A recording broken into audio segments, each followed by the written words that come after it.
Good morning students, তোমরা সবাই কেমন আছো? আশা করি তোমরা সবাই ভালো আছো। আজকে চলে এসেছি তোমাদের ক্লাস 3 লেসন 1 মাই বিউটিফুল স্টাডির পেজ নাম্বার 5-এর 4 নম্বর দাগে যে answer the following question in one sentence, এগুলো নিয়ে আমরা একটু আলোচনা করে দেব এবং অ্যান্সারগুলো লিখে দেব। তোমরা খাতায় সুন্দর করে লিখে নেবে এবং পড়ে মুখস্থ করে নেবে, ঠিক আছে? দেখো কি আছে। ফার্স্ট কোশ্চেন দেখো কি আছে, যে where does Shrabani keeps her books. Where মানে কি? হোয়ার মানে কোথায়। আচ্ছা, প্রথমে বলে নিই যে এই যে দেখো হোয়ার, হোয়ার, হু, এগুলোকে বলা হয় WH ওয়ার্ড।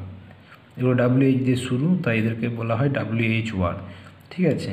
এগুলো কখন ব্যবহার হয়? যখন কোনো প্রশ্ন জিজ্ঞাসা করা হয় তখনই এগুলো ব্যবহার হয়। তাহলে যেহেতু তোমাদেরকে এগুলি প্রশ্ন ব্যবহার করা যায়, শেষে প্রশ্নবোধক চিহ্ন আছে, কোশ্চেন মার্ক আছে, তাহলে এটা তোমাদের প্রশ্ন করা হচ্ছে এবং তোমরা সেই মতো করে উত্তরগুলো দেবে বা লিখবে। তাহলে দেখো প্রথম কোশ্চেনটা কি আছে, where does Shrabani keeps her books. Shrabani কোথায় তার বইগুলোকে রাখে? তাদের শ্রাবণী তার বইগুলোকে বই রাখার তাকে রাখে, যেটা হচ্ছে বুক সেলফ বলা হয়। তাহলে সেটা সেন্টেন্সটা কীভাবে লিখতে হবে, কীভাবে? দেখো এখানে প্রথম কথা দেখো ডাজ আছে, তাহলে প্রেজেন্ট ফর্ম, এটাকে হচ্ছে প্রেজেন্ট টেন্সে আছে। তাহলে আমাদেরকে এই যে ভার্বটা এখন দেব, মেন ভার্ব, সেটাকে আমাকে প্রেজেন্ট টেন্সে লিখতে হবে। দেখো আমি প্রথমে শ্রাবণী লিখব। শ্রাবণী SRABANI,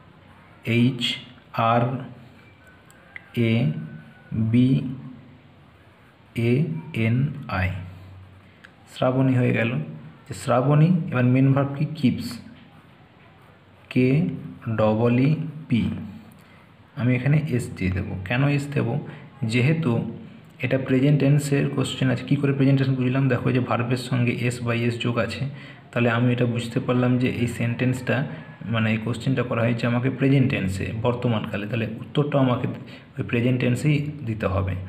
তাহলে দেখো শ্রাবণী কিপস, তাহলে এখানে শ্রাবণী যেহেতু থার্ড পারসন সিঙ্গুলার নাম্বার, সেই জন্য আমাদের নিয়মেই আছে যে সাবজেক্ট যদি থার্ড পারসন সিঙ্গুলার নাম্বার হয় তাহলে ভার্বের সঙ্গে এস বা ইএস যোগ করতে হয়, প্রেজেন্ট টেন্সের ক্ষেত্রে বলছি।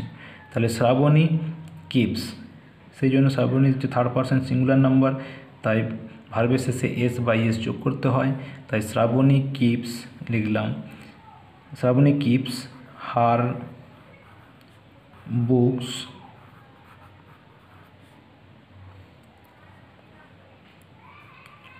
in the book shelf, full stop. তাহলে কি বললাম? যে Shrabani keeps her books in the book shelf হয়ে গেল। শ্রাবণী তার বইগুলোকে বই রাখার তাকে রাখে।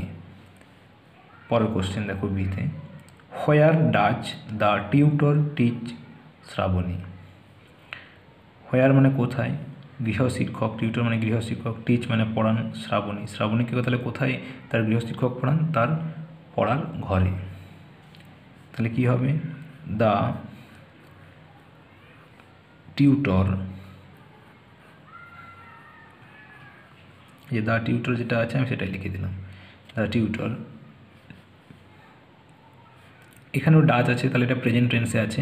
তাহলে এখানে যে ভার্বটা আছে টিচ, সেই টিচটাকে এখানে তাহলে ভার্বের সঙ্গে এস বাই এস যোগ করতে হবে। কেন? যেহেতু প্রেজেন্ট টেন্সে সাবজেক্টটা থার্ড পারসন সিঙ্গুলার নাম্বার আছে, তাই প্রেজেন্ট টেন্সের নিয়ম আছে ভার্বের সঙ্গে এস বাই এস যোগ করতে হয়।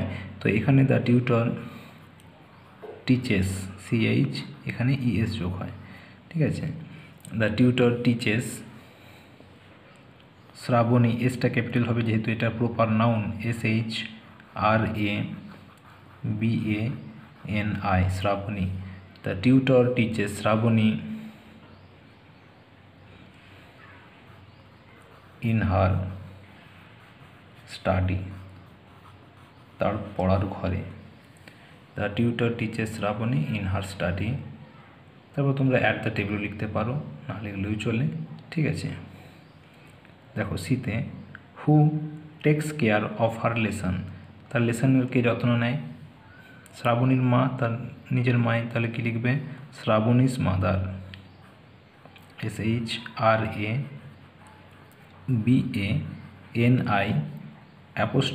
শ্রাবণীস মাদার, শ্রাবণীর মা,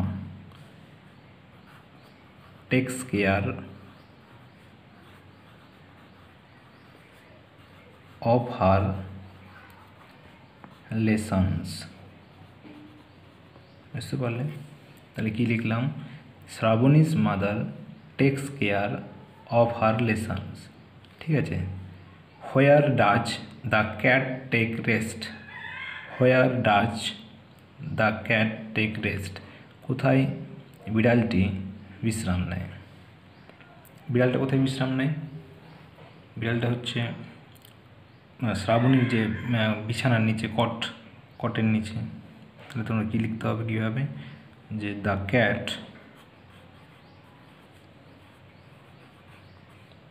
টেক্স রেস্ট। এটাও দেখো প্রেজেন্টে আছে, তাই প্রেজেন্টে দিলাম। The cat takes rest under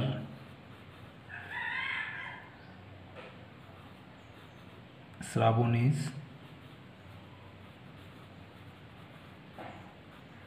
caught, full stop. তাহলে কী হলো দেখো? The cat takes rest under Shrabani's cot. বুঝতে পারলে? নেক্সট দেখো, হু হ্যাজ এ স্টাডি? কার পড়ার ঘর আছে? শ্রাবণীর। SHRABANI Shrabani has a study, শ্রাবণীর একটি পড়ার ঘর আছে, ফুল স্টপ। তাহলে দেখো আমি টোটাল যে এখানে 4 দাগের ABCDE 5টা কোশ্চেন আছে, সেগুলো আমি কমপ্লিট করে দিলাম। কারো বুঝতে অসুবিধা হলে আমাকে একটু জানাবে, আমি তোমাদেরকে বুঝিয়ে দেবো। এবং এই মতো করে মুখস্থ করে নেবে তুলে নিয়ে, তাহলে তোমাদের আর কোনো কষ্ট হবে না। পরিষ্কার সুন্দর করে লিখে দিয়েছি, তোমরা শুধু বাড়িতে মুখস্থ করে নেবে। কোনো উচ্চারণ যদি না করতে পারো আমাকে জানাবে, আমি তোমাদের উচ্চারণগুলো লিখে দেবো। ঠিক আছে, আজকের মতো এইটুকুই। পরের ভিডিওতে আমি বাকি যে তোমাদের অ্যাক্টিভিটিগুলো আছে সেগুলো আমি কমপ্লিট করে দেবো। ঠিক আছে, আজকের মতো এইটুকুই। টাটা।